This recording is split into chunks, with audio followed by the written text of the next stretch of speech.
carrière carrière mooy li ngeen di def nii seen papa yi seen yaay yi investir si yéen ngeen toog dugg ci métier bu métti yéen a ngi suba ba léegi ngeen fi taxaw muy lu métti salaire yi léeg-léeg mu ñëw léeg-léeg du ñëw bu ñëwee itam sax mënu la fajal dara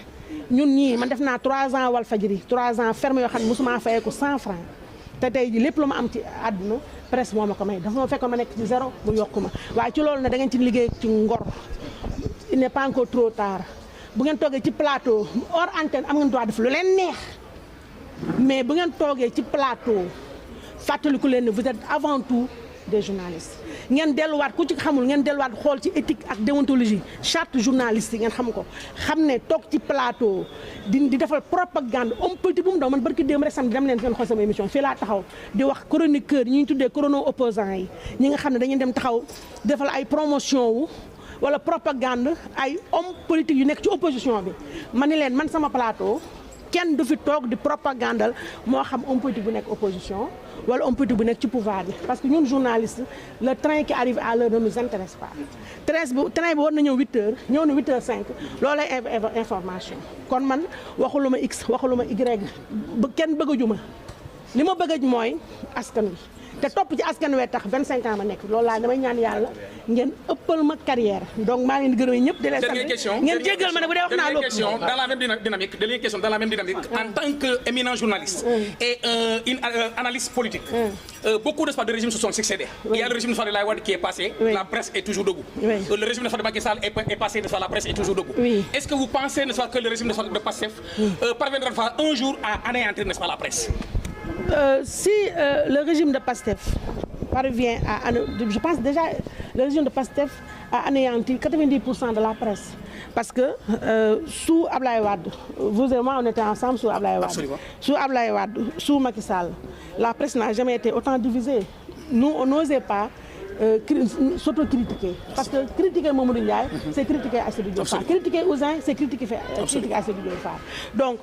aujourd'hui, nous voyons d'un camp distinct dans la presse. Le camp des journalistes pro-pouvoir et le camp des journalistes comme moi, que nous qualifions de chronoposants. Et maintenant, le peuple, il est où? Le peuple, il est où? Donc ça, c'est terrible, c'est une tragédie. Et c'est pour ça que j'appelle encore une fois, pour nous c'est trop tard, c'est fini. Nous n'avons, comme je l'ai dit, nous n'avons plus aucune ambition dans la profession et nous n'avons absolument aucune ambition politique. Nous, la seule ambition que nous avons, c'est de voir une presse meilleure que celle que nous avons vécue, nous. Et c'est vous la relève. C'est vous la relève, c'est vous les jeunes pousses, c'est vous. Nous, il nous appartient. Et c'est dommage, les anciens, les sages, nos doyens de la presse sont découragés. D'autres, comme le doyen Pape Samba Kane, quand il parle, les gens ne l'écoutent pas parce que vous ne le connaissez même pas. Vous ne connaissez même pas cette grande plume qui est Pape Samba Kane. Vous n'avez pas la chance de connaître l'illustre défunt Mame Less Camara. Vous n'avez pas cette chance-là. Maintenant, vous avez quand même la chance de voir ici des gens, des doyens de la presse qui vivent encore, qui sont encore parmi nous. Mais il faut, en tout état de cause, vous rappeler que le seul patron que nous avons, la seule entité à qui nous devons allégeance, reste et demeure le peuple sénégalais. C'est comme nous sommes comme les médecins, nous sommes comme les avocats. Nous avons un serment. Le serment, ce n'est pas celui d'Hippocrate, mais c'est le serment de la vérité, l'équilibre, parce que nous aidons à la formation de l'opinion publique. Ça, c'est un sacerdoce, c'est une lourde responsabilité. Parce que toi, Ouzin, si tu te mets devant ta caméra et que tu dis aux gens, oui, Sonko est une victime, Sonko est maltraité par la presse, oui, Sonko, quelqu'un comme Macky Sall est un boucher, est un truc, Macky Sall a tué des gens, alors que toi-même, tu n'as pas vu Macky Sall les armes à la main. Toi-même, tu oublies que Macky Sall, c'est le président de la République, clé de voûte de toutes les institutions. Toi-même, tu sais que s'il n'y avait pas eu un ordre, sortez, les forces de défense de l'ordre ne seraient pas sorties. Mais il ne nous appartient pas de prendre position. Le seul exercice, ou les deux seuls exercices que nous avons le droit, dans lesquels nous avons le droit de prendre position, reste et demeure la chronique et le commentaire qui est libre. Et qu'est-ce que vous attendez de faire pour organiser les assises de la presse? ça sert à rien parce que actuellement le CORED que nous avons, le CORED n'a jamais servi à quoi que ce soit parce que le CORED s'était couché depuis longtemps, depuis que Ousmane Sonko était dans l'opposition. Si le CORED avait fait son travail, il n'y aurait pas aujourd'hui des journalistes pro-Pastef et pro-pouvoir, pro-opposition. C'est parce que le CORED n'a jamais fait son travail et des membres même du CORED sont soupçonnés d'avoir été des sympathisants de Sonko. C'est pour ça que je n'ai absolument aucune pitié, aucune sympathie pour le CORED. C'est bien fait pour le CORED. Maintenant, c'est à vous, les jeunes reporters, de vous ressaisir, de vous rendre compte que vous n'avez même pas écrit la première ligne de votre carrière. Ousmane Sonko, c'est un chef, c'est un inspecteur des impôts. Il a travaillé, il a réussi à un concours select. Il a travaillé, il a eu un salaire. Il n'a jamais été le serviteur ou le talibé d'aucun homme politique. Il lui-même doit vous servir d'exemple. Bassirou Diomaye Faye, le président de la République, c'est un inspecteur des trésors. C'est un inspecteur des impôts qui a réussi, comme moi, au CESTI. Lui, il a réussi au concours des impôts. Donc, moi, je vais vous dire carrière. Seen carrière amuñu si zéro fois la ñu am seen carrière pourquoi yéen ngeen nangu jaay seen àddina jaay seen ngor jaay seen diine jaay seen avenir topp Sonko bu ñu identifier pro Sonko wala ñu identifier leen pro Macky Sall pro bi ngeen war a doon mooy pro askan wi bu ngeen nekkulee pro journalisme ngeen nekk pro askan wi parce que askan wi ku fi fallu moo la fal tey jii journaliste yi bëri na comme ni ñuy wax naan gétt gi bëri na ay xar waaye xar bu ne ak njëkkam man taxuma siiwul ma sama bopp dem ci sëriñ taxul ma siiw Sénégalais yi ñoo taxaw gis ne man kat li may bu weesoo ñu fi yàlla ndax gënuma fi ay kenn gënuma fi ëpp ma fi mérite kenn bokk naa si journaliste yu gën a nul ci àddina bi rawatina ci Sénégal Ouzin yaa ma gën a aay waaye yàlla suñu borom bi moo yor wërsëgu nit. li mu bind sa jë bii man mënuma ci dara. Absolument. tey jii Ouzin Keita dafa siiw est-ce que dafa am diplôme non amul diplôme fii journaliste yi gën a mag Sénégal amuñu benn diplôme mënuñu sa bind seen tur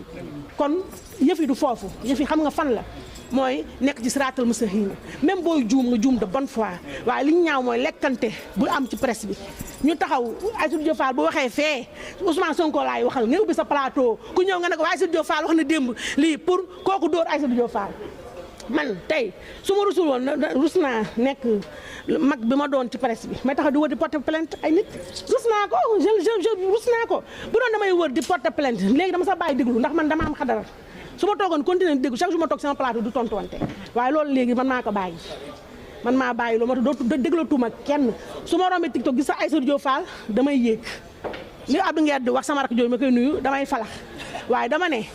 toog pour ut ay vues ut vue crédibilité moo ko ëpp crédibilité mooy Aïssatou Diop Fall nga bëgg ko nga bañ ko bu ne det di wax di nga taxaw déglu ko ndax xam nga ni kii Macky Sall ba mu fi nekkee ñoom Sonko dañu ñoom Macky Sall ma fa moom moo ma doon fay Macky Sall dem na léegi da ngeen dégg ñu ne Aïssatou Diop Fall ki koy fay amut donc tey du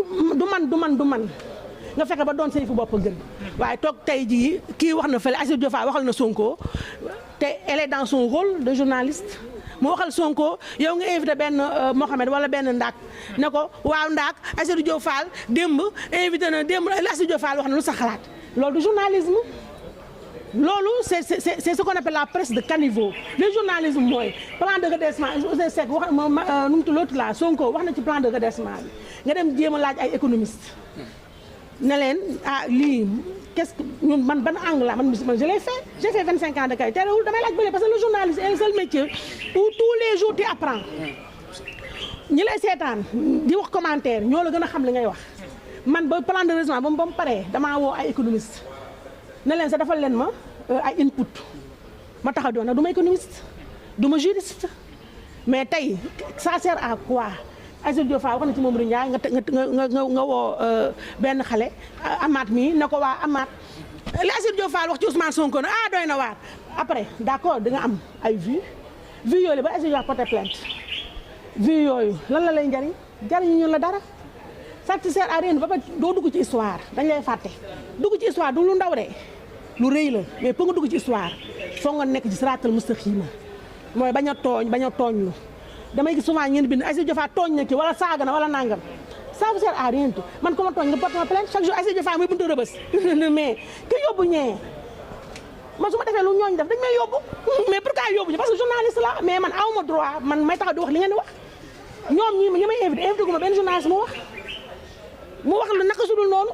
Bachir Fofana mi ngay dégg dama war a cadré bi su ma waxoon li ñu jàpp bu ma waxoon li ñuy wax man balaa Sonko di ma porte plainte wala njabootam presse bi sama doyen yi ñoom pas baaxu ñoom a njëkk a woo ne ma war a wax lii mais man dama jàng journalisme waxkat professionnel la certifié par le CIST mun naa juum nag ndax ay nit mindaa fun lañu mais li nit di wax ci plateau ba ñu yóbbu ko